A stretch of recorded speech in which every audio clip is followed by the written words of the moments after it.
seconds and counting. T-minus 15 seconds. Guidance is internal. 12, 11, 10, 9. Ignition sequence start. 5, 4, 3, 2, 1.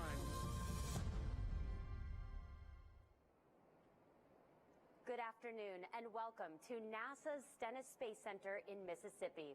We are bringing you live coverage as Artemis fires up for today's Green Run test, a major milestone on America's mission to land the first woman and the next man on the moon with the Artemis program.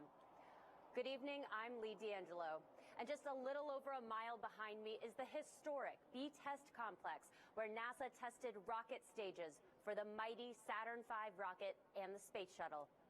Today, in just about 30 minutes, we will test the core stage of our new Space Launch System rocket, also known as the SLS. What you see behind me mounted into the B-2 test stand is the most powerful core stage in the world. This SLS rocket is set to make its first flight from NASA's Kennedy Space Center later this year on the Artemis 1 mission, which will send an uncrewed Orion spacecraft beyond the moon and back to Earth.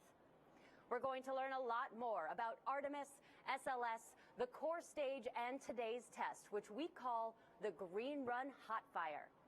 We'll also be talking with NASA Administrator Jim Bridenstine, hearing from some of those who have made this all happen and getting a unique perspective from someone who knows how it feels to ride a rocket into space, astronaut Tracy Caldwell Dyson.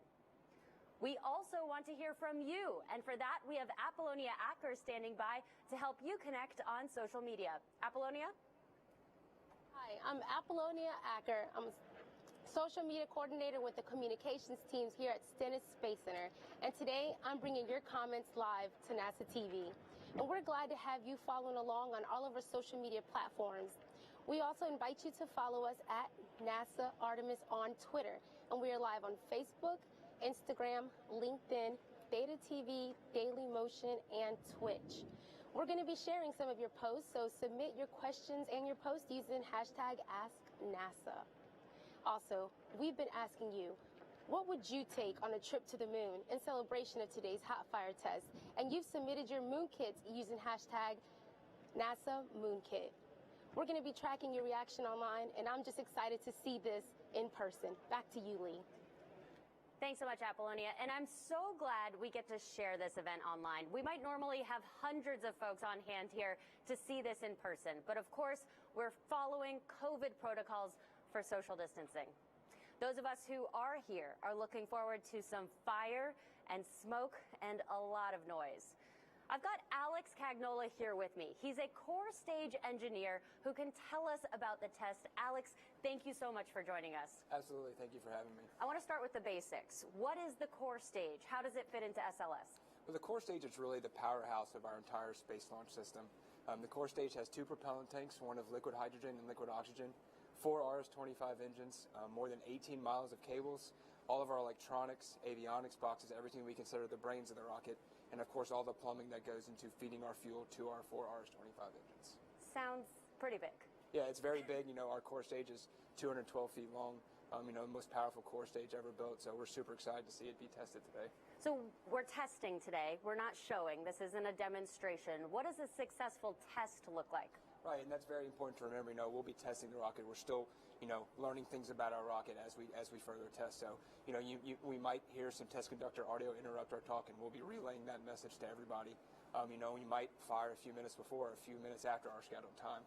You know, we're really looking to get some engineering data once we do ignite all 4 engines, and that may include, you know, moving the engines a little bit or throttling up or throttling down. You know, we're going to be testing everything we can to get all the data we need. You're the expert. I'm glad you're here with us. I'm going to have a lot of questions for you throughout the show, so thank you again. And we're getting set to chat with NASA Administrator Jim Bridenstine about the Artemis program. But first, let's hear this message from Stennis Director Rick Gilbrecht.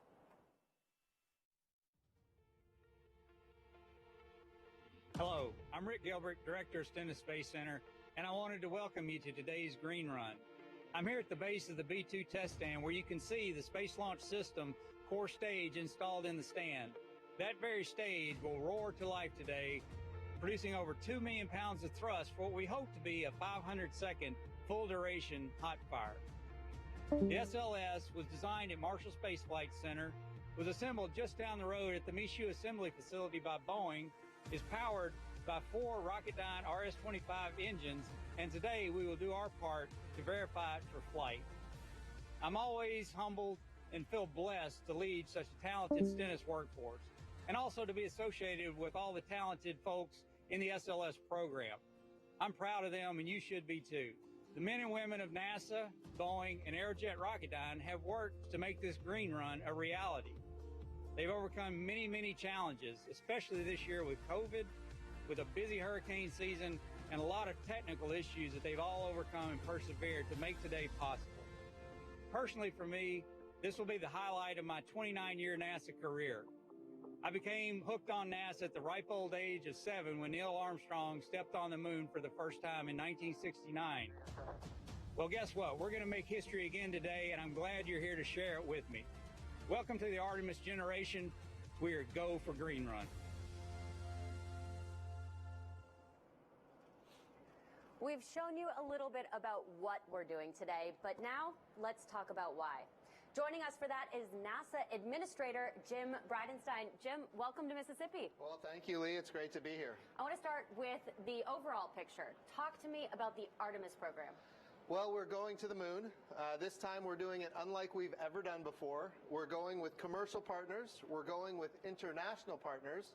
We're going to learn how to live and work on another world for long periods of time using the resources of the other world. We're going to use the resources of the moon to live and work with a purpose, because ultimately we want to go to Mars. So we're going to build the capacity to live and work on another world so that we can go to Mars. And the reason we have to do that, Mars and Earth are aligned on the same side of the sun once every 26 months. So when you go to Mars, once you're there, it takes about 9 months to get there. Once you're there, you have to be willing to stay as it orbits the sun until Earth and Mars are aligned again.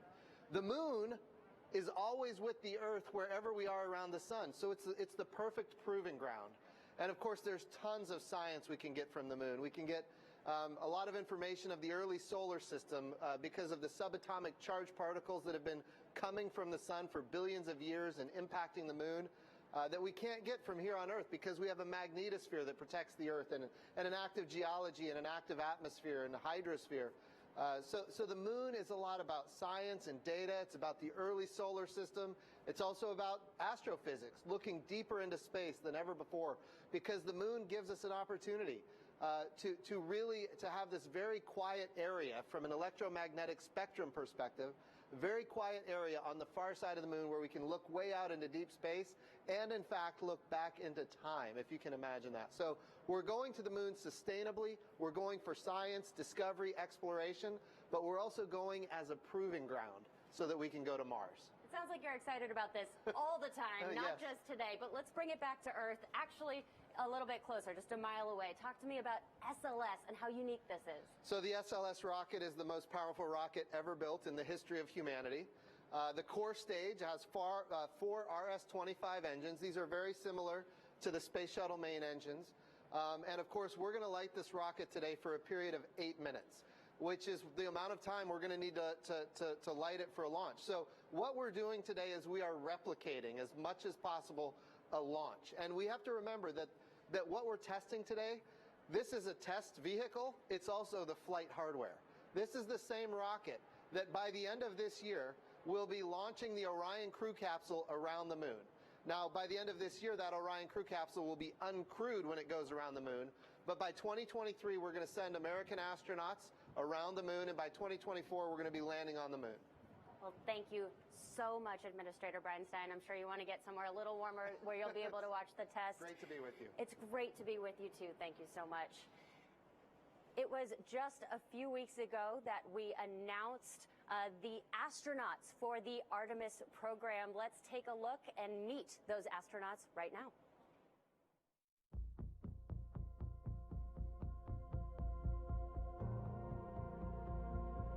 At NASA, we have always answered the innate call to go.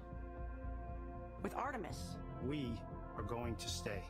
proving that humanity can live on the moon, Mars, and other worlds, and share the wonders of the solar system with all. Our story is one of people. all those who make this journey possible. From advocates across communities, to companies across industries, to countries around the world, we achieve this collective endeavor. Our efforts create impact for all. Technologies that revolutionize industries. And jobs that bring prosperity to people. The discoveries from space benefit the way we live on Earth today. And those from the moon will create a better future for generations to come. But to do that, we must go. Hi, I'm Chell Lindgren. My name is Raja Chari. Kayla Barron. Kate Rubens. Hi, I'm Christina Cook. NASA astronaut Joe Acaba. Jessica Amir. Woody Hoberg. Ann McClain. Stephanie Wilson. My name is Johnny Kim. Nicole Mann. Victor Glover. Jessica Watkins. Hi, I'm Matthew Dominic. Jasmine Mogbelli. Frank Rubio. Scott Tingle. This is what we do. This is what we will do. Let's go.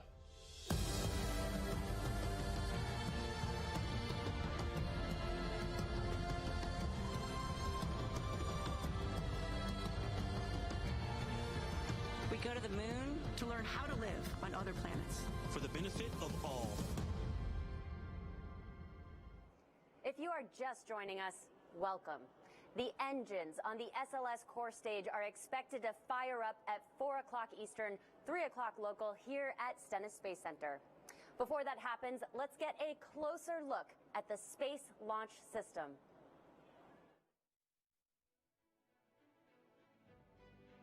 NASA's Space Launch System is Artemis's super heavy lift rocket and provides the foundation for human exploration and scientific missions to the moon, Mars, and beyond. Powered by 2 solid rocket boosters and 4 RS-25 engines, this rocket provides unprecedented power and capability. Designed to reach 23 times the speed of sound and an altitude of more than 100 miles in just over 8 minutes, offering more energy, volume capacity, and payload mass than any rocket built today. Under the launch abort system, Orion and the upper stage, and between 2 solid rocket boosters is the heart of every SLS configuration, the core stage, towering 212 feet with a diameter of 27.6 feet, and storing 537,000 gallons of liquid hydrogen and 196,000 gallons of liquid oxygen. This is the world's largest core stage ever built. The core stage for Artemis 1 fires up for the first time at NASA's historic B-2 test stand. So there it is, the Artemis 1 SLS core stage on the B-2 test stand. The teams on site are planning to fire up those 4 RS-25 engines at 4 o'clock Eastern. Now, Alex, I know this is a culmination of tests here, but it started way long ago. Let's just go back one step and talk to me about how this was built and assembled at Michoud Assembly Facility. Absolutely. So originally the core stage was designed up in Huntsville by our SLS program team and also our Boeing team. And then, manufacturing began at Michoud Assembly Facility in New Orleans. It's our state-of-the-art manufacturing rocket facility. It's more than 44 acres under a single roof. And obviously through the production of that rocket, we eventually moved the core stage from Michoud Assembly Facility here. That process is no easy feat, a lot of coordination at Michoud to be able to ship that thing and get it here in the proper amount of time. And so you're talking about moving a rocket on the Mississippi River. Right, yeah. So, we have a barge called the Pegasus barge, and this barge is it's kind of our carrier for the core stage. It's a fully covered barge, and it carries our core stage all across the Mississippi and eventually to Kennedy Space Center. And then when it lands here, how do you get it into the test stand? So whenever the core stage does arrive to Stennis, we have a very talented and very experienced lift team, and they bring the core stage to the sand. They lift the core stage in a very slow process and lower it into the B-2 test stand, secure it, and then we begin our rounds of testing. Your rounds of testing, what does that look like? Well, we actually have a series of green run testing. This is actually the 8th test in a full series of green run tests that we've been performing over this past year. We start with modal testing, which is kind of testing the vibrations and the structure of the rocket to see how it's going to react when we do the hot fire. And then we do things like powering on the avionics, all the electronics equipment, and then we move into activating safety systems, testing MPS components, and kind of piece by piece building on what we previously did to finally get to the point where we are today. And today we call it the Green Run Hot Fire Test. Why is it called the Green Run? Well, the Green Run really refers to the parts in the rocket never being flown before. So, obviously all these parts have been tested by themselves, but they've never really been tested as one giant unit. So today we're really looking to get all that data and fire for the first time. And then obviously the run refers to all the series of tests we've done to get to this point. Well, Alex, thank you so much. Again, we're going to be coming back to you. We're also later on in the show going to start hearing some audio from the control room, so I'm going to be relying on you, Alex, to let us know what they are talking about. And the hottest part of the show today will be those 4 RS-25 engines at the bottom of the core stage. An interesting fact, these RS-25s we're testing today are repurposed from the shuttle program. These 4 engines flew on some pretty iconic shuttle missions, including one of the Hubble Space Telescope servicing missions, the historic return to space of Mercury astronaut Senator John Glenn, 6 flights to the space station, and the final space shuttle mission in 2011. So you can trace a direct line from that final shuttle flight to the first flight of SLS. We've worked with our partners at Aerojet Rocketdyne to upgrade the 16 shuttle main engines, which will power the first 4 Artemis flights. And now we're building 24 new engines using 3D printing and other manufacturing innovations to reduce cost, complexity, and manufacturing time. And a reminder, the test teams here are looking at 3 o'clock Central, 4 o'clock Eastern for today's hot fire test.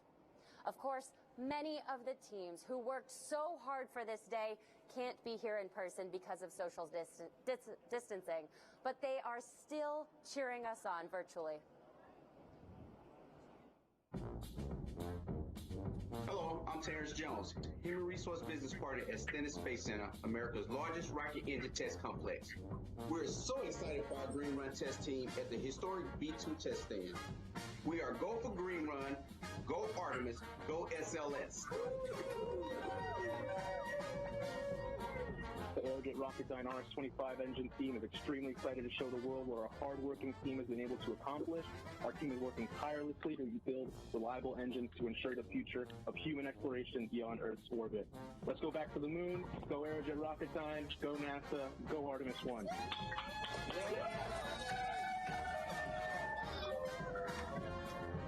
We are Boeing, and we are so proud to be part of Team Artemis. All right, guys, let's light it up.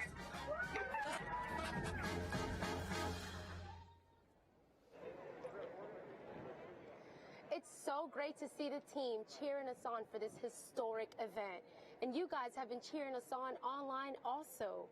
And in celebration of being one step closer to landing astronauts on the moon, we've been asking you, what would you take on a trip to the moon? Let's take a look at some of the entries that we've received. We have an entry from the New Orleans Saints. And Marcus Davenport from the New Orleans Saints, he would pack his helmet and a football. What is a trip to the moon without a helmet and a football? Who dat? We also have an entry here, Moon Kit from Storm Lake Elementary STEM. It's great to see the little ones packing their moon kits. Storm Lake says that our moon mission is back on track. Students K through 1 are preparing to blast off next week by packing their moon kits. And in their moon kits, they have a soccer ball, an astronaut suit, shades, and a camera. You never know if it's going to get bright out there. Good job. We love your moon kits. And how exciting is this? We have an entry from the one and only Marie Kondo. Let's take a look at Marine's moon kit. She is packing a blanket because she gets cold. I could use that right now. She has boxes to keep things tidy. She knows how to pack. And she also has a picture of her family because they spark her the most joy. Awesome. And in responses to what would you take to the moon, we've received some really creative entries. Let's take a look at some more of those entries that we've received. I'm really excited to see some more of these.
absolutely incredible to see all of the moon kits that you guys have submitted. We literally have them from all over the world, and I'm being asked, what would I pack in my moon kit? In my moon kit, I would pack my Pomeranian Azania, and I would have a pretty big box so I could squeeze my 3 boys and my husband in my moon kit. What about you, Lee? What would you pack? You're absolutely right. I'm not leaving Earth without my German Shorthair Pointer, Penny. And when I told my husband that, he was upset that I didn't say I was bringing him and my sister Casey as well. So we're just turning the moon into a family vacation. We've been telling you a lot about the hardware we're testing today, but none of this is possible without the thousands of people at NASA, Boeing, Aerojet Rocketdyne, and the companies around the country working hard through the coronavirus pandemic and multiple hurricanes to get to this day. From here at Stennis, where we test, to the Michoud Assembly Facility in my hometown, New Orleans, where we build, to our Marshall Space Flight Center in Huntsville, Alabama, where it all began. There is so much going on behind the scenes. Here's a look at Marshall's Software Integration Lab, which represents the brains inside SLS.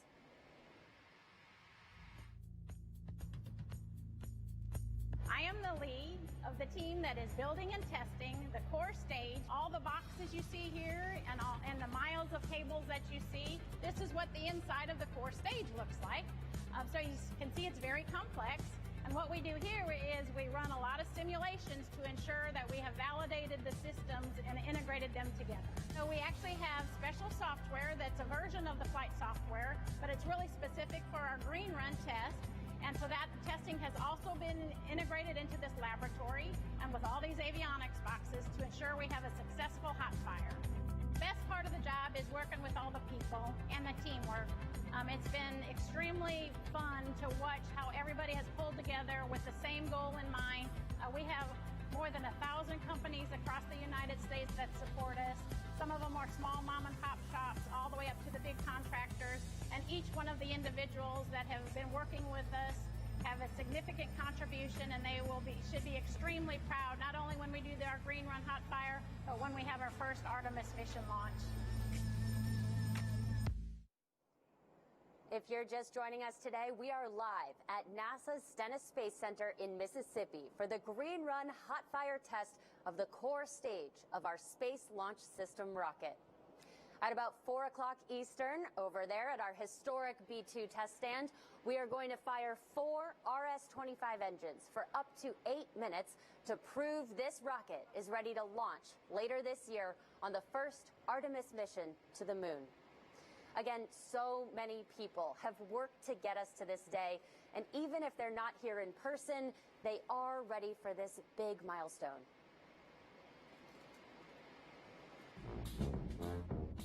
On behalf of all of NASA employees and NASA contractors at the Michoud Assembly Facility, home of America's rocket factory, we wanted to show our appreciation to everyone supporting the Green Run Hot Fire.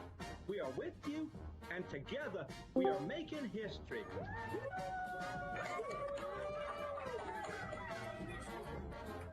My name is Preston Jones from NASA's Marshall Space Flight Center. I'd like to say congratulations to the SLS team, to the core stage team for this great milestone achievement. As we go into Green Run, let's say go Green Run. Go Green Run! From everyone here on Team SLS, we want to wish Stennis and everyone down there at the B-2 test stand a happy and successful Green Run. Go Green Run and SLS!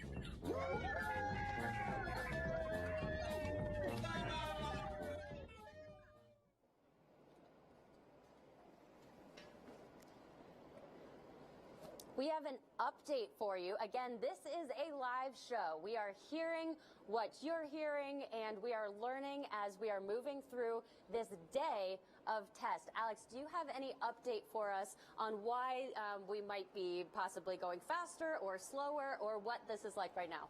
Yeah, so our test conductor just alerted us that they're working through a few issues on the stand.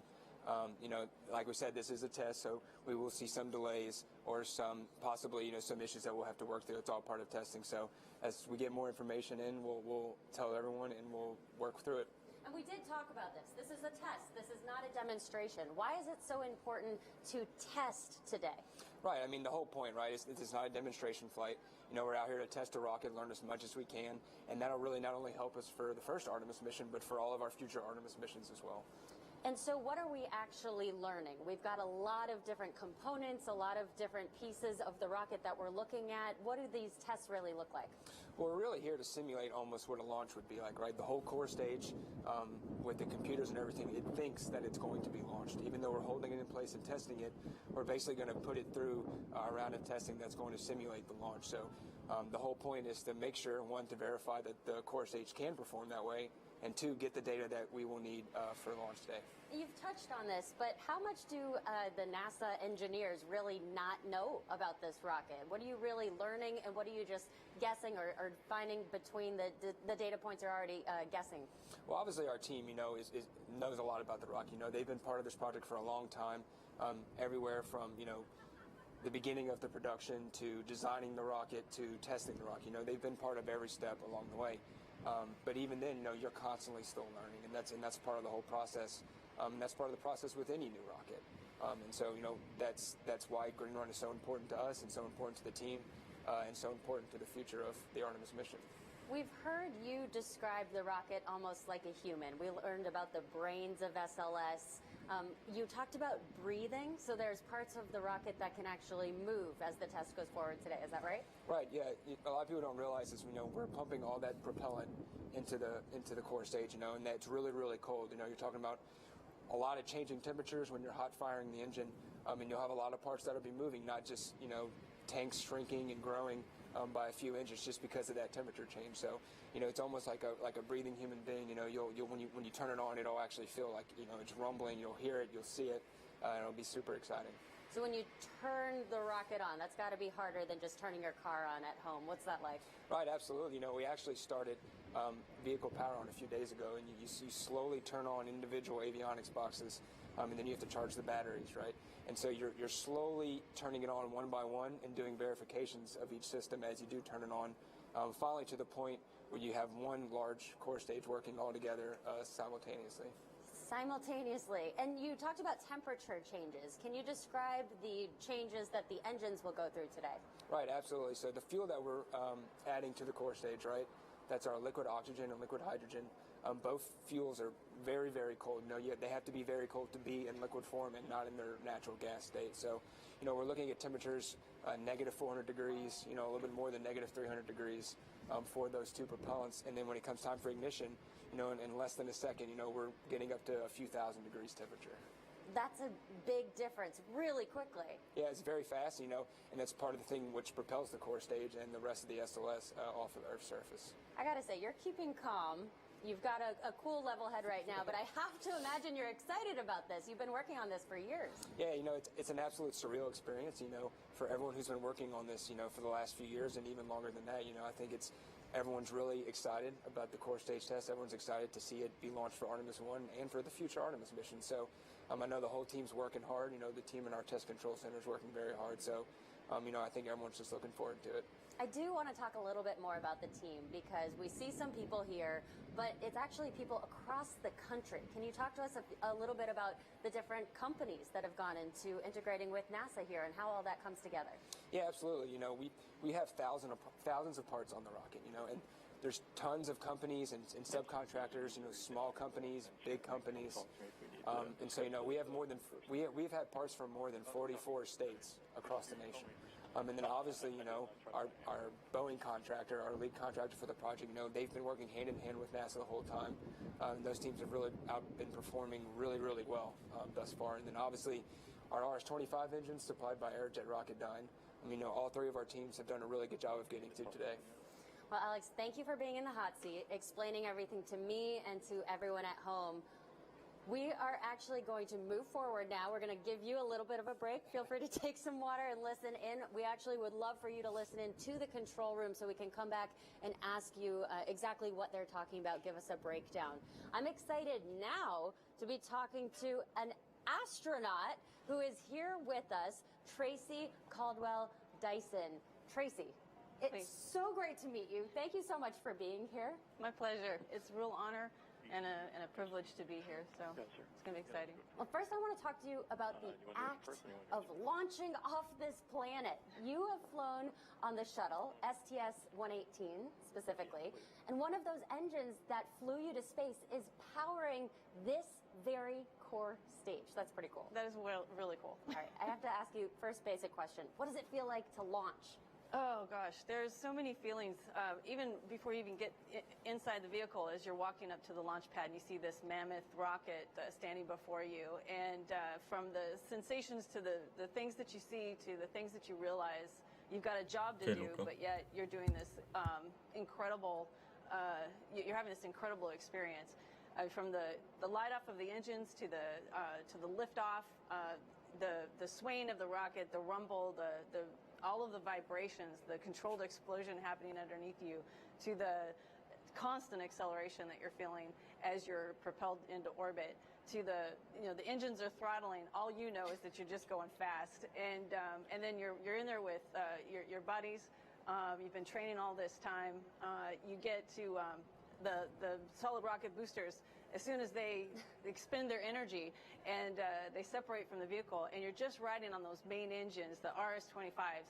I remember being so impressed with how smooth and powerful that ride was. It was like riding on rails. And then, of course, the moment you get into orbit, it's some of the most strange tranquility that you've ever experienced in your life. I want to ask you to do something here. If you'll indulge me for a second, let's just take a look back, because we are about a mile away from SLS. Well, as you take a look at that, what's going through your mind? You know, I have to give it up for the folks there in the control room right now, because I can remember how I felt standing at the foot of the rocket before I launched on it. But all of those folks, like Alex was mentioning, that have played a role in this, plus the ones that are around the test stand, that is their baby. And when those engines light, there's a lot of hands and eyes and hearts and soul that are in every ounce of thrust that are coming out of those engines. And so I think when I look at that, I just think about all of the people who make up the body of that rocket and the thrust that's coming out of it. And I'm really excited for them. Excited for all of us. Yeah. And it's exciting for all of us here. And what's the difference with the excitement in the astronaut community? Oh, goodness. Well, I tell you what, there's a whole lot of other blue flight suit folks that wish that they were here today. We are just genuinely excited about this opportunity to go further than low Earth orbit and explore again our moon, and to set a foundation along with those footprints, and to go beyond that, and to just be here at this time with all this excitement is a real privilege for all of us. But as a corps of astronauts, we're just really excited about where we're headed. So. All right, you said moon. So as we progress towards the moon, talk to us about the significance of the human element in space. Why is it so important to put humans back on the moon? Oh, goodness. I think there's so many ways to answer this, but I think we have it inside each one of us to discover, to explore, to let out our creativity. And I think the reason it's important for humans, I mean, technically it's important because we know how to make decisions right then and there, especially with time delays and not having a camera view every single place you need to look. It's, I think, vital to have humans involved. But the spirit of exploration is within our hearts, and there's no other way to live it out but to send our humans to these destinations. And there's a lot of people watching today, and a lot of kids watching today, young girls watching today. Do you have anything you want to say to them specifically? Oh, goodness. Well, with what time we have left, I would say that the most important thing to do is to know what you enjoy doing, and start now taking note of those things, because what we really want is the best in you, and what brings the best in you out for everyone to see is doing the things that you enjoy. And so I would encourage everyone to go and explore all the things that you are doing right now, and ask yourself if you didn't have to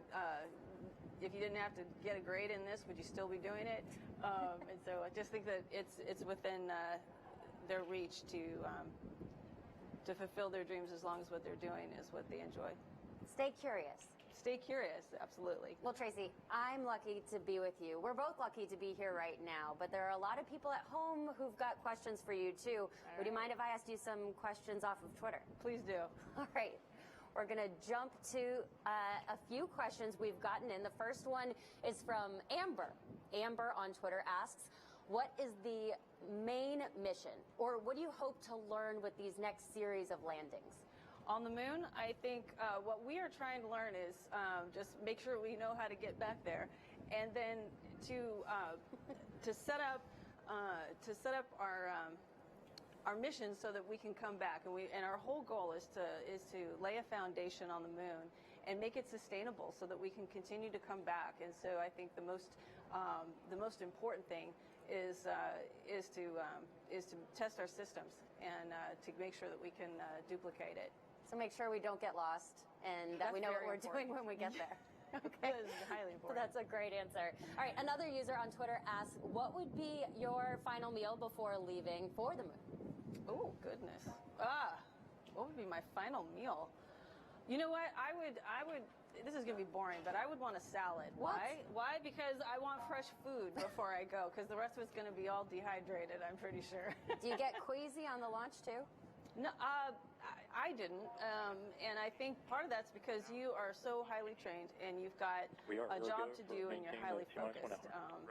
And with all the G's pressing against you, it kind of keeps your stomach still. It's keeping it down. Keep it all in there. One last question for you. What is the coolest thing you've experienced being an astronaut? Oh, I got to say that it is being in shorts and a T-shirt, living on board the space station, looking out the window and gazing at this beautiful planet. That probably is the most exciting, coolest thing I've ever done as an astronaut. Well, Tracy, thank you so much for being here. I hope you get to enjoy the show. And thank you to everyone watching and submitting questions online. What we're going to do right now is we are just going to watch with you. We're going to take a step back. We are going to watch the test stand, and we're going to listen in. And we are going to ask Alex to please pay extra special attention, because we're going to come back and ask you what's going on in the control room. So again, we are going to take a step back and I'll just watch the test stand for just a few minutes.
And a reminder, we are in a dynamic situation. The teams are in a hold right now.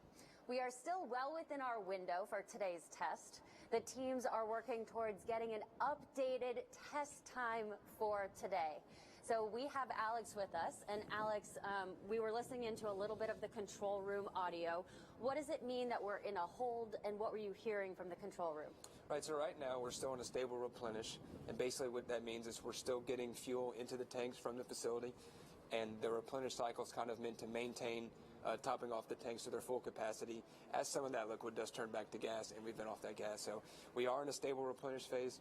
Obviously, some of our engineers in the test control center are seeing some data that they don't like or might be not exactly normal for what they usually see. So those teams are off now, kind of having sidebar conversations with each other to kind of determine what we need to do to go forward. So I want to go back, because all this might be obvious to you, but we're trying to figure out where we are in this whole process. We thought, we might just come here and see the engines light up, but that's not what happens. So what happened up until this point, and what are we waiting on now? Right, so like we said, we've powered on the vehicle, right, over the last few days. We've repaired all the systems, we've tested all the systems, and then this morning we started tanking, by filling both our liquid hydrogen and our liquid oxygen tanks with propellant. And so that's really been the long process today. I mean, obviously we have to chill down our main propulsion system, so all of our mechanical parts have to be chilled down to a certain temperature before we do hot fire as well. So, right now they're obviously working through some issues in that process. And as we learn more, as they learn more, we'll learn more. And so whenever we do hear audio, we'll be able to give a better update. So why don't you tell us a little bit about that process? We're talking about chilling down the engines themselves.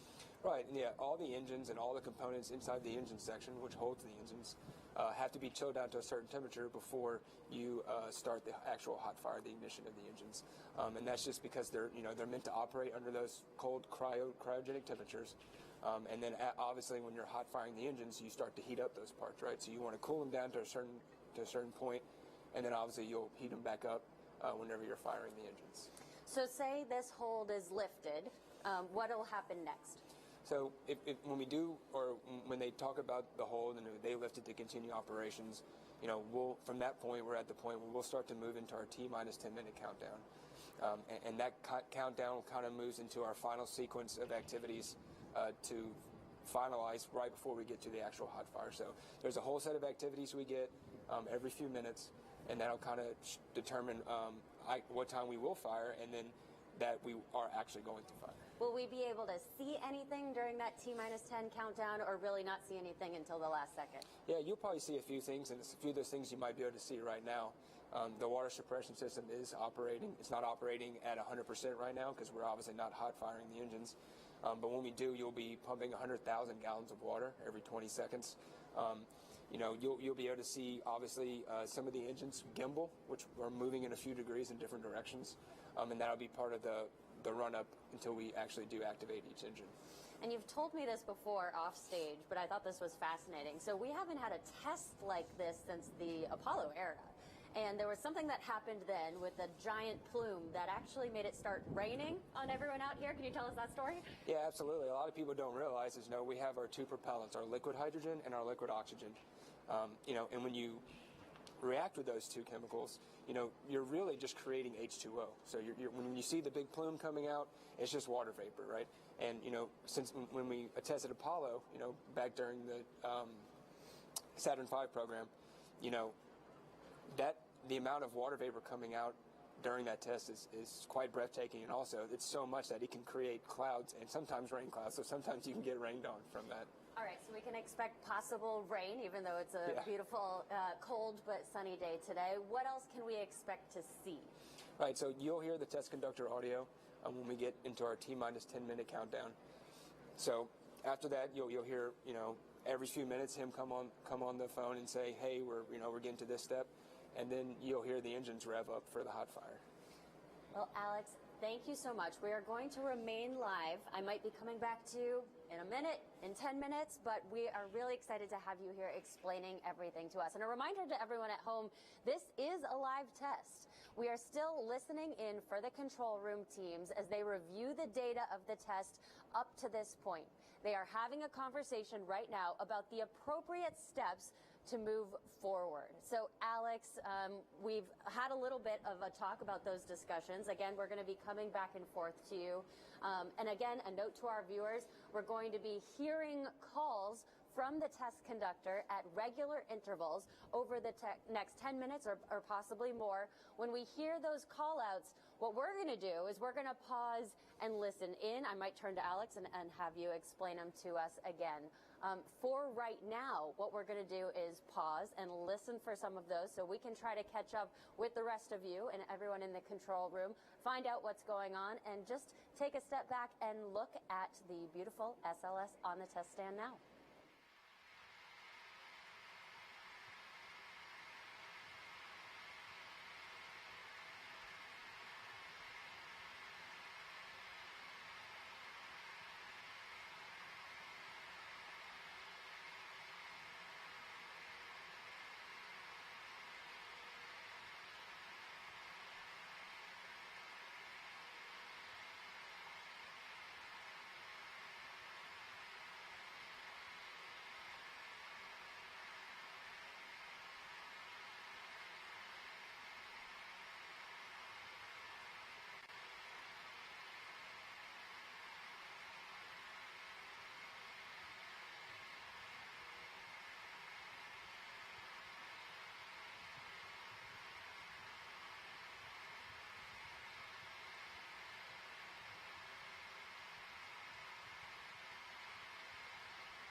All personnel, kind of keep it down in the control room, please. We are coming up on another event here in the terminal countdown timeline, coming up on about minus 40 minutes here in about 2 minutes.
Right, all personnel, we're going to be picking up on page 3.27.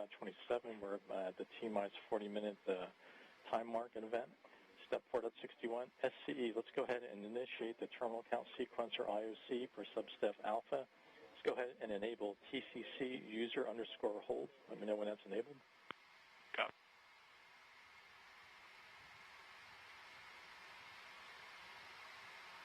User hold enabled in green. Copy, and then please enable STCTR 48, please, the stage controller terminal countdown engine anomaly, if not already enabled. STCTR 48 enabled in green.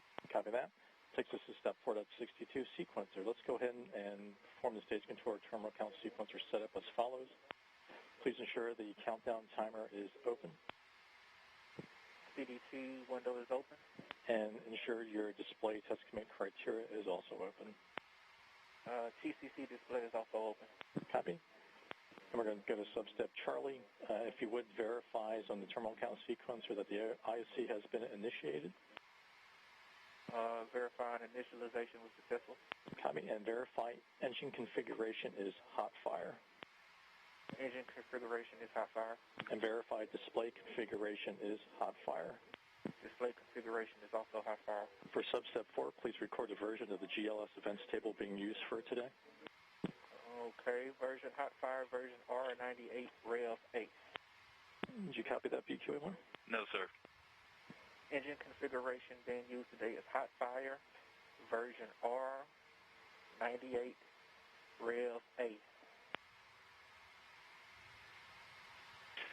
Version hot fire R98 Rev 8. Correct, Rev Alpha. Copy, it takes us up. A is that Alpha, right? Hot fire R98 Rev 8, copy. Okay, that takes us to the top of page 328 for substep 5. Verify that the engine configuration is the desired version of the GLS events table that you just mentioned. Confirmed.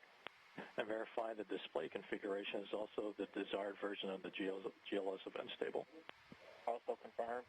Okay, under your TCS engine status, verify activate sequencer is selected and displayed. TCS engine status activated. Copy that. Okay, per the note there, TCS will automatically stop at the T-minus 10-minute hold point. HEA, if you're on 16, step 4.63 is yours. Copy that. NTCs is HEA in 16. Give me a second. Here's coming to 16. Go for NTC.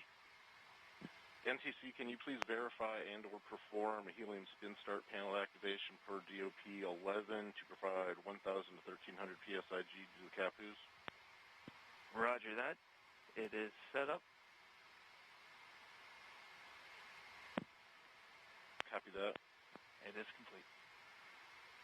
Record a UTC on that of 016-21-17-07. Copy 016-21-17-07. Copy that, and the NTC, the next step is yours per step 4.64, please. Roger that. And in BTC, let's go ahead and prepare the deflector for test configuration. And he's on the phone, but he's been coordinating with the water plant, and he'll get the bypasses open in just a moment. Copy that. And then NTC, per our discussion, we will we will maintain the current timeline and the current countdown time per our discussion. Roger that. Sounds good.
You are watching NASA's Green Run Hot Fire test here at Stennis Space Center.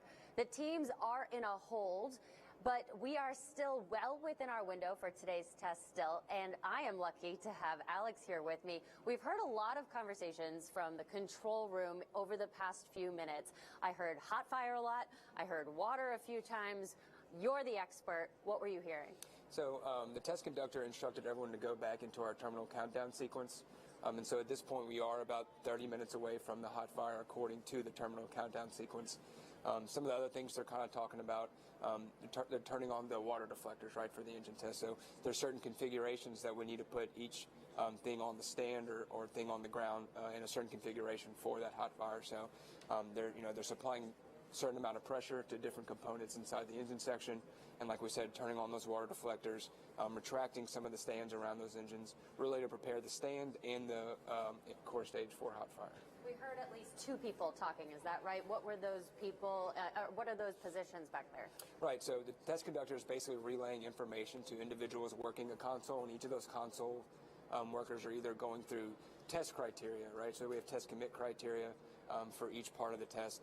They're looking at different things that are happening with the stand. They may be controlling the water going onto the stand. So he is in direct communication with each person that is working each individual component on the stand. So you'll hear him giving out a lot of commands of things that need to go according to our countdown sequence. And where are they? They're even closer than we are, right? And they're in a safe place, I hope. Right, absolutely. They're in a test control center closer to the stand. And that stand is wired, has wires running all the way to the test control center. And in the test control center, they can see everything going on. They can see all the cameras. And they're each sitting at console, and they'll be able to make decisions real time. So, they're sitting in a building. It's fully blast proof, right? It has giant blast doors closed in there. So, the team's working really hard. There's a lot of people in there looking at a lot of stuff. So, they're obviously working through it and working towards hot fire. And those two people we heard, are they sitting close to each other? Are they hearing each other kind of like we're hearing them now? So the test conductor audio, he's in one part inside the test control room. So, he's talking in a regular voice, kind of like we are. And then he could be communicating with someone on the far end of the room, or he could be communicating with someone sitting right next to him, but that's all over the audio, kind of like we're hearing. So is this considered normal when you think about testing a rocket? Yeah, absolutely. There's a ton of people who play a part in the actual test of a rocket or in the launch of a rocket, right? So you have to have a proper way of communicating, proper one-way or two-way channels, so that the correct people can be heard at the correct time. So everything that's happening is obviously planned as far as, communication and working through issues. And then now that we're in our close to 30-minute terminal countdown, we'll be hearing a lot more things over the radio. And we heard about this window. So there's a certain amount of time that they have to be able to light these engines. It's not like a launch window where we're trying to reach the moon, so we have to pay attention to that. But what does this window mean? So, there's certain operating guidelines that we have for certain things in the engine. There's certain times that we can have avionics boxes powered on, and there's certain times that we're allowed to have the batteries running on internal power, things like that. Obviously, while the core stage is integrated to the stand, we have a little more leeway because the stand is supplying a lot of that power, supplying a lot of the materials we need to continue testing. It's going to be more of a process for them to determine what the next step forward is for testing, and I'm sure it's something we'll hear over the test conductor audio. Okay, I'm going to be coming back to you a lot more. Again, we're going to keep you in the hot seat here, even though it's cold outside. We're all excited for the big hot blast coming in. I think you said about 30 minutes is what we're expecting. So again, what we're going to do, a reminder, this is a live test. We're still listening in for the control room teams as they're reviewing this data as we're leading up to the test point. They're still having a conversation right now about the appropriate steps to move forward. So again, we're going to join you. We're going to take a step back and just watch. We're going to look at the test stand and listen in for the control center. We're going to let Alex digest it all for us, and we'll come back to you in just a few minutes.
And you are watching NASA's Green Run Hot Fire test here at Stennis Space Center.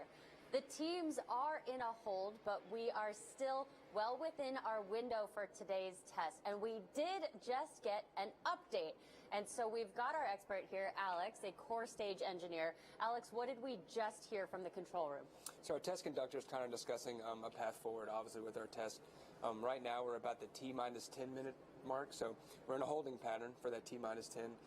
They're going to go around, continue to monitor our fuel levels, our propellant, how much propellant we have, not only in the core stage itself, but also we have on reserve. And then over the next 10 to 15 minutes, they'll kind of have a discussion about, our propellant reserves, the path forward, and whether we're going to go into that T-minus 10-minute countdown sequence. Okay, so we heard about one hold earlier when we started taking our pauses and listening in. This sounds like we're in a different hold. Is that right?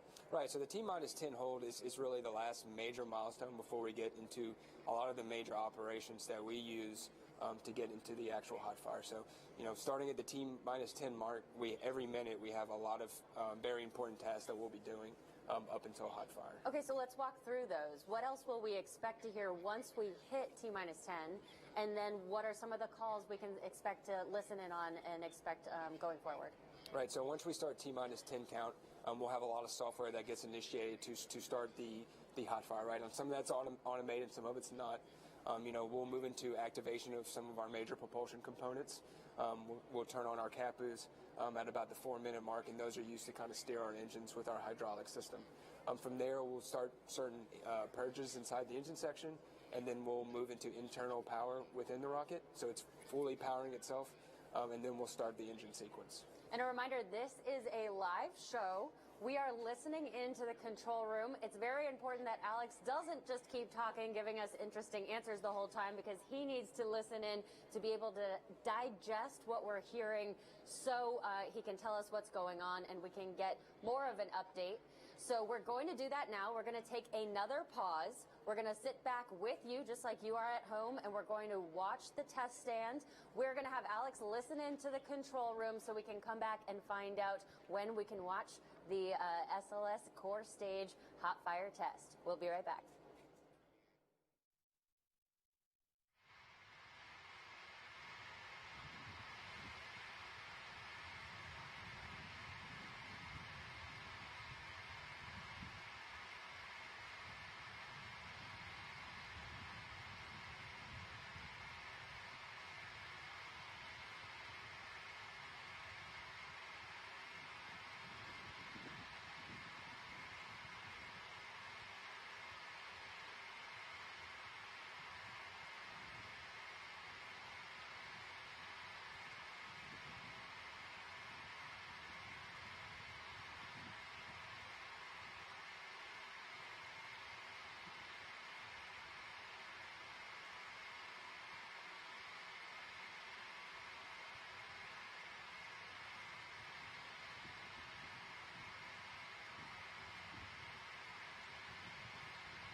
And if you've been with us since the top of the show, you've heard me say this a few times, but we are so happy you're still here with us. You are watching NASA's Green Run Hot Fire Test here at Stennis Space Center in Mississippi. The teams are still in a hold, and we are still within today's window for the test. We do have an update, so I'm excited again to have Alex Cagnola here with us. Alex, what's happening right now? So right now our teams are still kind of doing some preps before we move into our T-minus 10-minute count. There's a lot of just individual preps you have to do on the stand, individual components. You know, certain configurations we have to put everything in before we actually do perform that hot fire. You know, they're going around, they're polling all of our program management and our chief engineers to see, you know, are we good to go on? You know, or we need to move on. You know, we're also monitoring other things. You know, we're monitoring how much propellant we have in the tanks, how much propellant we have on reserve on the barges to use for the hot fire. And then just as we work through those issues, we'll hear more information as we get closer. So you said monitoring how much propellant we have on the tanks. Why is that important at this step? Right, so this whole time before we go into hot fire, we're in a phase called replenish phase. And I know we kind of talked about that, but you know, that fuel is very, very cold, and you know, in the outside right now, it's not as cold, right? And so, you know, constantly that fuel is being converted into gas and then vented out of the tanks, and then so the entire time we're in a phase called replenish, where we're constantly pumping a little bit of fuel back into the tanks to make sure it's at max capacity. And we've said at the beginning of this show that this hot fire test can last up to 8 minutes. What I understand is we can learn a lot in just the first few minutes. Is that right? Right. You know, a lot of the engineering data we're looking to get really comes in the first 250 seconds. So, you know, whenever we do initiate hot fire, you know, we're going to be gimbling our engines a little bit, right? So we'll be moving the engines in a certain pattern that'll kind of mirror what we might expect during launch. You know, we'll be throttling down the engines for a while, and then we might throttle them back up. You know, there's a lot of things that we're going to try out, and most of those things will be in the first 250 seconds.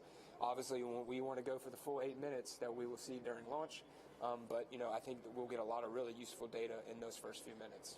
So you said gimbling the engines, moving them a little bit. It's not like a NASCAR turn or anything like that. We'll be seeing the engines, right? Just small movements? Yeah, it's very, very small movements, and you might not even notice. You know, it's only a few degrees in each way, you know, and you might see a couple of them move the same time, or you might not. But that few degrees can really change your trajectory of your rocket when you do launch it. So it's important to be able to test that here at Stennis while we're hot firing, and not just when the engines are just sitting there, right? It's a lot different when you have all that thrust coming out the bottom of the rocket than it is just testing it without it. So I'd love for you to take a second with me and just take a look back. We can see a little bit of white steam, smoke coming out. Can you describe that for us? Right, so what you're kind of seeing right now is the max deflectors, the water deflectors on the flame ramp, right? So we kind of talked about how much water they're pumping, you know, 110,000 gallons every 20 minutes or so. So it's a lot, you know, it's a lot of water coming out, you know, and roughly 32,000 holes on that flame ramp that are all pumping water. So, you know, obviously you're going to see a lot of mist before the hot fire. And no actually even increased amount of water coming up when we do get closer as well. And those are called flame buckets, am I right? Yeah, that's right. It's a flame bucket. You know, you might even see some flame coming out of there whenever we do light up all four engines. So it'll be very exciting. You know, and you know, obviously all the safety systems are in place to take care of that when we do hot fire. Okay, and again, we are still in a hold. In some way, this is a planned hold. We've got different versions of holds throughout the test. And as we get more information, we're going to come back. We still have Alex here with us. I'm not going to let him leave. You're going to stay mic'd into your chair right here because we want your expertise on what's going on. And as soon as we have more information from the control room, we're going to come right back to you. For now, we are going to take a step back and look at the test stand just like you are at home, and we'll be back in a few minutes.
We've got our most exciting update in a few minutes. We are now inside terminal count. And again, I'm not the expert here. We've got Alex Cagnola with us, who's going to explain what that means and how did we get to this point. Right, so the test conductor just came on the audio and alerted us that we're about 9 minutes away, actually. So we'll be getting some pretty regular updates here. We'll be hearing some activation of some different components on the rocket before the hot fire. And obviously there's a lot of steps that we'll be hearing going into the actual hot fire with things like we talked about CAPU activation, move to internal power. If there's any kind of audio that might slow down the terminal count, they'll kind of come on the air and tell us that too. But right now we are in that final sequence that lasts, 8.5 to 8 minutes. So we're going to sit back and kind of listen for the updates from the test conductor. And this wasn't one person's decision. This is a full group that has to make the decision that we are ready to keep going. Right, every big decision. Hold on 1 second. What I do want to remind everyone now is that you're actually able to hear the control room audio just like we are. So what we're going to try to do is when the test conductor starts talking, I'm going to rudely cut Alex off in the middle of what he's talking about and try to make sure that we can all listen in, give him enough time to understand that call. So we just missed one. Again, this is a live show, but I want to get back to how we got to this decision. And again, it's not just one person. Right, that goes back to, we have a great team working all the engineering issues, and then obviously, they kind of come up with a story about what's going on, and they present that in the best way possible to our program management and to, those who are the big decision makers. And so every time we have a big milestone like this, we have to poll the whole board. Everyone brings up their concerns, or if they think, going forward, what they think, and then do a go, no-go poll. And it sounds like everyone was a go. So we're moving forward in terminal count. Okay, and again, you can hear some of that test conductor audio. I'm sure you couldn't hear that one because you were talking, giving us a great explanation. But now I do want to know, so within these 10 minutes, we're now about 7 minutes, I understand. What are we expecting to hear from the test conductor? Right, you'll hear a test conductor say a few things like initiate purge start, and that purge will be a nitrogen gas purge inside the engine section. That's part of just the normal sequence of purging the whole area around the engines before you initiate hot fire. You'll hear move to internal power. That's a big one. We'll take all the boxes and all the batteries, everything on board. The core stage will be powering itself, almost like you would have during launch. And then you'll move into ALS start, which is our pre-ignition engine start, and that'll be right before, 30 seconds before T0, where we'll power up the engines. Okay, so we're about 6 minutes on my mark. We just heard about 6 minutes. Was that right? That is 6 minutes away, so they're going to start really having a lot more calls on the audio. We might even hear some things being turned on inside the core stage. So, obviously we'll start talking less as we hear more audio comes through. Okay, sure. What will those things sound like? So you'll hear TCC, more and more calls. They'll be talking to more in the control room with individuals. They'll be talking to people. Go ahead, sir. Looks like somebody opened a terminal TCS window. Yeah, nobody else should have the TCS GUI. If you have it open, please close it at this time. So right, they're just working through some small things between all the monitors. They're opening and closing certain things that need to be closed inside the rocket. From the stand. They're going to completely secure the stand with everything that needs to be done before the hot fire. And really, it's just the final preps before we do initiate engine start. Okay, again, you are all hearing what we're hearing. We're pausing whenever the test conductor is speaking or other people in the control center are speaking because we're trying to learn what's happening to the rocket. On my mark. It sounds like about 5 minutes away on their mark. Again, remind us who's the one in our ear. What's that role? So that's our green run test conductor, and he's kind of been the one in control of all the green run test cases, not just this one leading up to this point. So he has a great working relationship with all those that are on the test team. And so, obviously right now we're in T-minus 5 minutes, so there'll be a lot of activation going up until we do hot fire. So, like we said, CAPU spin up, move to internal power, purge sequence, and then we'll move into engine activation. It's all going to come pretty clear. I'm going to pause you for a second. TCC violation, we're holding at T-minus 4 minutes 46. I copy that. BTD, PEA, it's the Delta P sensors. Okay. Copy that. We'll wait till we get to the hold at T-minus 440. We're in the hold time. We're in the go. And if you want to go ahead and use that pre-plan. DLH, let's go to manual mode and try to dial in lead Delta P, please. if this is the right time. Can you break down what we just heard? So they're moving into some final sequencing. Obviously, you can see on the flame bucket, they've now initiated max water flow into that flame bucket, so you'll be seeing a lot more mist coming from that flame bucket. We do have 2 minutes 35 seconds for the hold, so it looks like you need to come down. So we are 2 minutes 35 seconds before the 1 minute and 40 hold, from what I understand. So obviously that 1 minute 40 hold will be the last little bit. The whole timer. Before we do start up the engine, so it's very exciting. You're getting excited. Yeah, I can hear everyone around us getting excited. This is great. And what we're going to make sure we do is we have to make sure we're all being safe here. Reset that whenever you get ready. We are at 1 minute and 30 seconds in the whole timer. Okay, if you're in the band, go ahead and reset MPS 17, please. So we're going to go ahead and take a step back. We're going to put our ear protection on.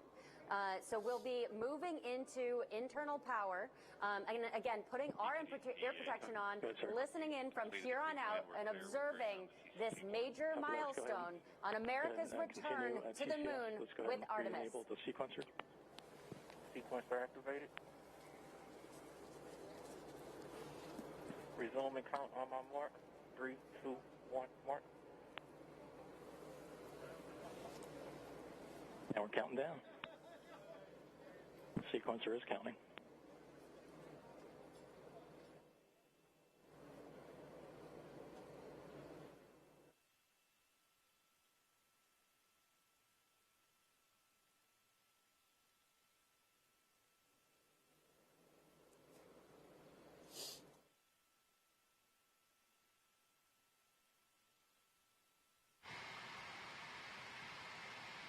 Coming up on T-minus 4 minutes on my mark. Mark.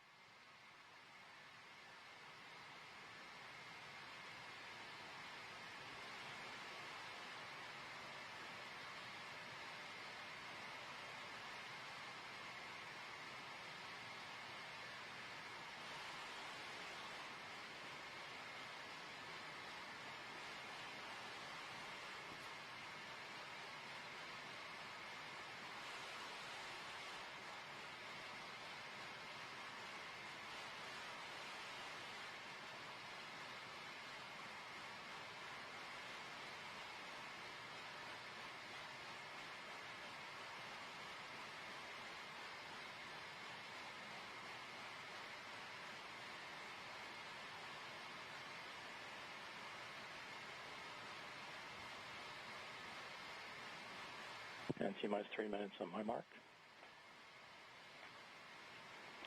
Mark.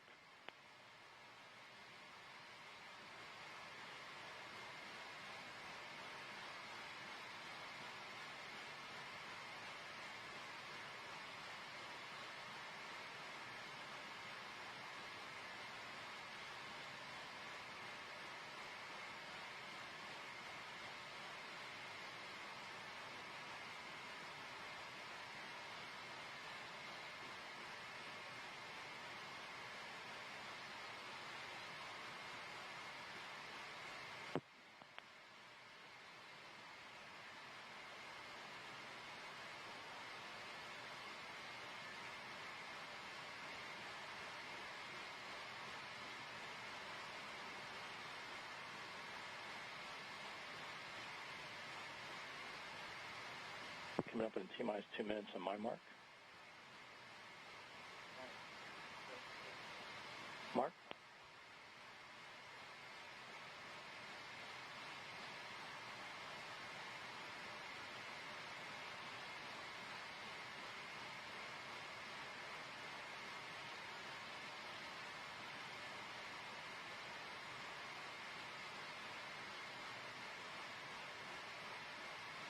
Come on T-minus 130.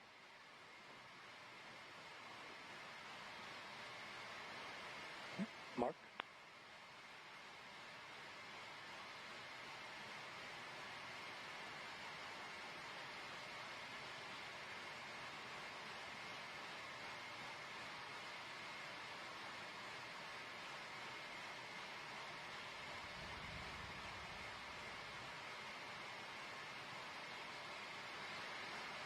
Coming up in T-minus 1 minute on my mark.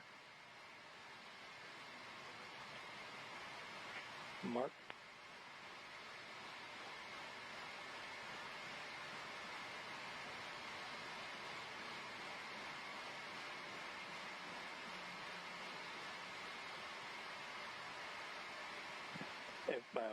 For all personnel, report that you're ready to go. PEA.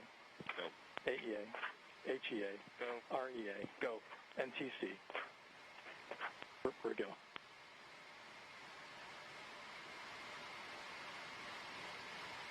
All right, we're in ALS.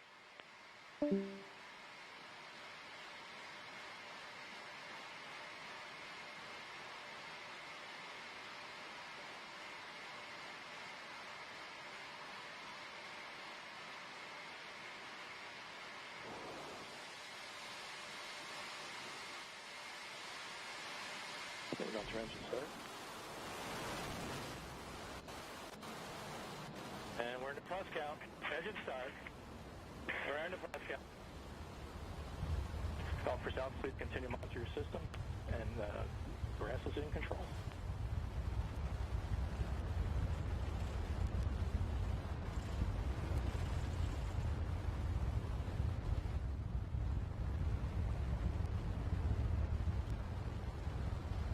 All right, plus 25 seconds.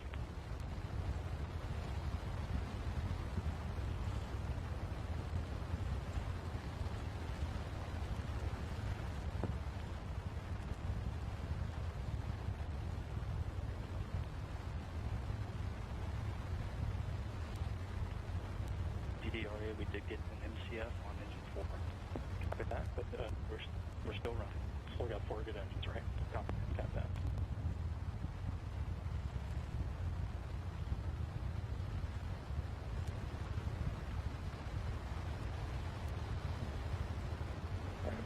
Passes through 60 plus 60 seconds. Get into our first gimbal profile. BTD is SE. Gotcha. New CCC violation on rest. And we got a shutdown.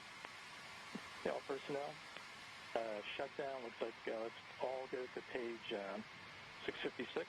Page 656, please.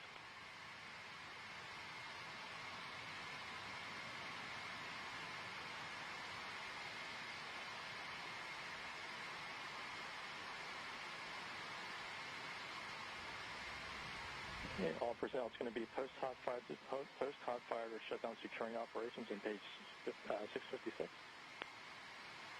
BTD, I need you to verify with the engine guys. Yeah, sorry about that. Shutdown standby.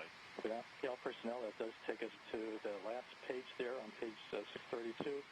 AR1, if you would, on step 4.241, please verify core stage engine 1s and 4 have shut down for that step, and we have a safe engine shutdown. We are in post-shutdown standby, engines 1 through 4.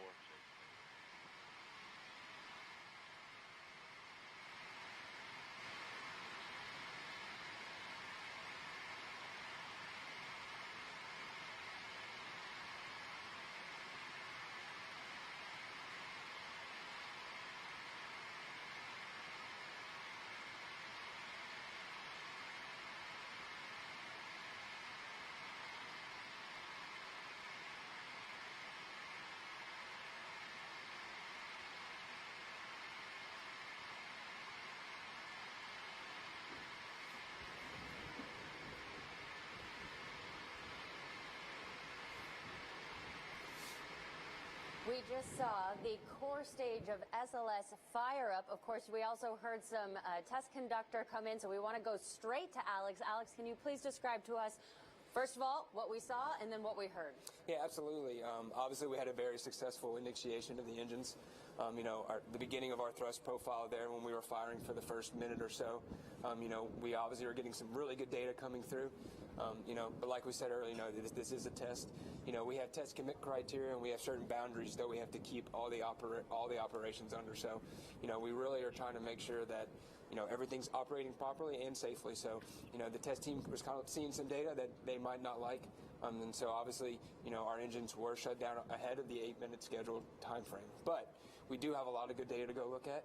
And hopefully, we can move on from here and maybe get, see what's going to go on further. So I was looking at your face when that started lighting up, and that was incredible. We saw the cloud forming. We both saw rainbows just forming right over our side. Just how did it feel in those first few seconds? Yeah, it's amazing. It never really gets old, that feeling that you get, in your chest, or, seeing, just how powerful those rockets are when they're testing. So, Obviously, it was an awesome thing to see, and I can't wait to get the core stage to Kennedy and get ready for launch. And you told us, over 8 minutes we might have had tons and tons, terabytes worth of data, but we already have data just from right now. What are they going to do with that right away?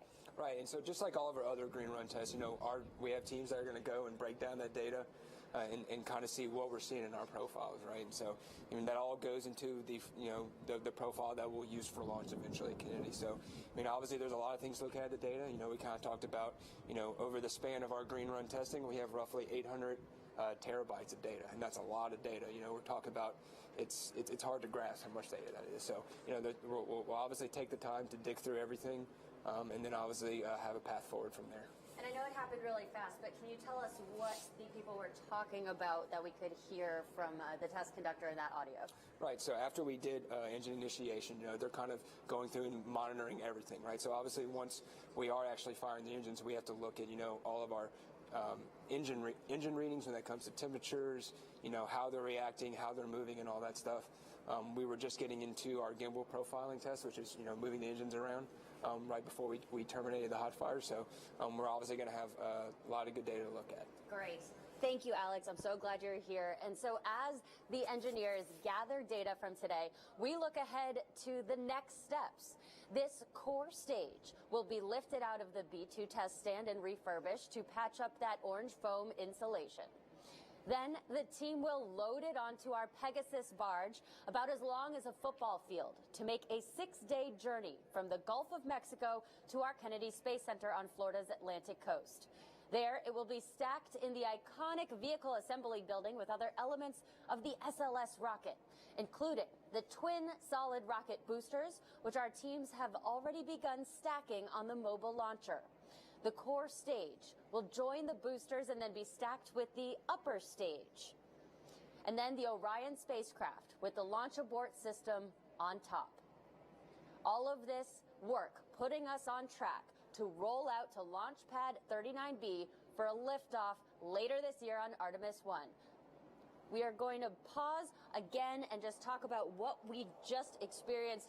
The stage was rattling that we're on here. We saw everybody with their phones out who's able to be here today.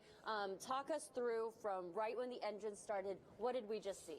Right, so you kind of, those last minute and a half, right, you're kind of hearing the test conductor talk about, move to internal power. All go for ALS startup, which is engine startup, right? And then at T-0, you heard the final count where they're kind of polling all the people who are really watching the critical components of the rocket, those critical readings we need right before we initiate engine start. So after, everyone kind of gave their go, we initiated engine start, obviously. And that ALS, you kind of saw the pre-burners going on that rocket. You kind of see some of the sparks flowing, right? And that's all part of the test. And then right before they start flowing that fuel and that mixture, and then it ignites, and you see it at T-0. So that's kind of what we were seeing running up to the test. And then after that, you obviously saw the plume and then the rest of the test as well. And we saw a few different angles. We were up really close to the engines. How were we able to see that? Well, obviously we have, the cameras and all of our views on the standard, obviously well-engineered cameras, very protective casings and all that. It's all important that we not only get the data, but all the video and the view of what exactly is going on. Great. Well, thank you again. We may still come back to you, but I want to remind everyone, it's not just Artemis 1. We've got several firsts on the horizon. This year, the first of our commercial lunar payload services, or CLIPS missions, begin with 2 companies delivering instruments to the lunar surface. The golf cart-sized Viper rover will search for water at the moon's south pole. A small CubeSat called Capstone will head to the moon, scouting the orbit to be used on later human missions. And Artemis 1 launches on an uncrewed flight to test both SLS and Orion on a journey beyond the moon and back to Earth. Later on, we'll be launching the Power and Propulsion Element, or PPE, and the Habitation and Logistics Outpost, or HALO, to lunar orbit to become the first pieces of our lunar gateway, which will provide the jumping-off point for lunar missions. Artemis 2 will be a 10-day crewed test flight where astronauts will set a new record for farthest distance traveled from Earth. And finally, Artemis 3 in 2024. The hardware for those next 2 Artemis missions is coming together right now at Michoud. The Boeing team is already demonstrating faster manufacturing times by implementing all the experiences and lessons from the building the first core stage. In Utah, Northrop Grumman is already building the booster segments for the next several missions as well. We've also got the Orion spacecraft for Artemis 2 down at Kennedy undergoing assembly. And the spacecraft for Artemis 3 is also being manufactured right now at Michoud in our hometown of New Orleans. So that wraps it up for us here today after a major milestone on America's return of astronauts to the lunar surface, a successful test of the core stage of the Space Launch System rocket. Up next, we'll be replaying the test, and we will have a post-test briefing in about 2 hours on NASA television. We invite you to follow all of our progress online at nasa.gov/Artemis program, or join the conversation online with @NASA-Artemis and @NASA_SLS.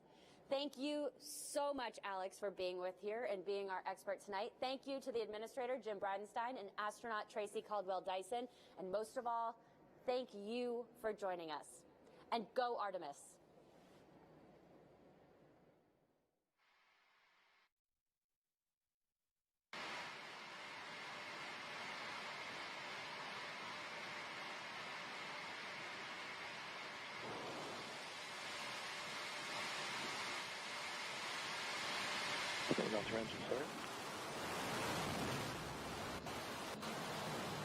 And we're in the cross count. Engine start. We're in the cross count. All for south, please continue to monitor your system. And grass is in control.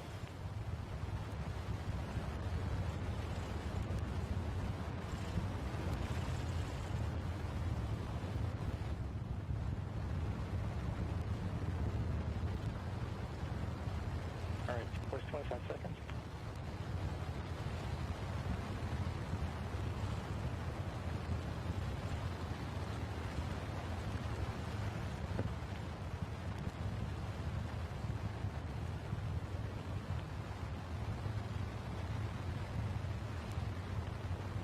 DDRA, we did get an MCF on engine 4.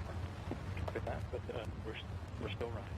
Still got 4 good engines, right? Copy that.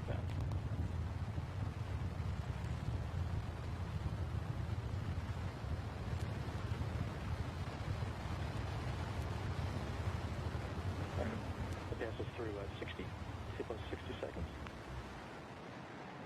Get into our first gimbal profile. DTG, SFC. Got it, sir. Do see some TCC violations on the rest. And we got a shutdown. Okay, all personnel. Shutdown looks like let's all go to page 656. Page 656, please.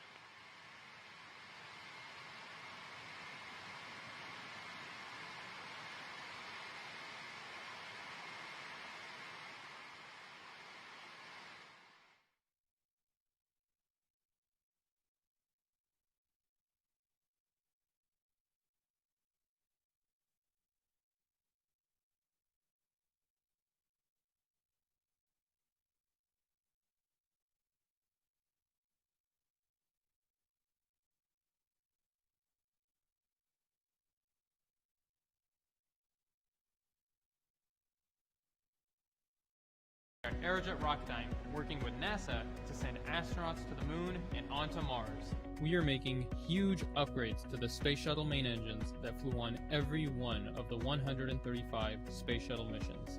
This new engine is called the RS-25.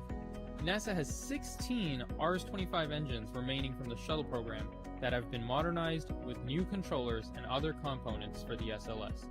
These new engines will be used for the first 4 flights. Now the team is building an additional 24 engines with even more improvements that will be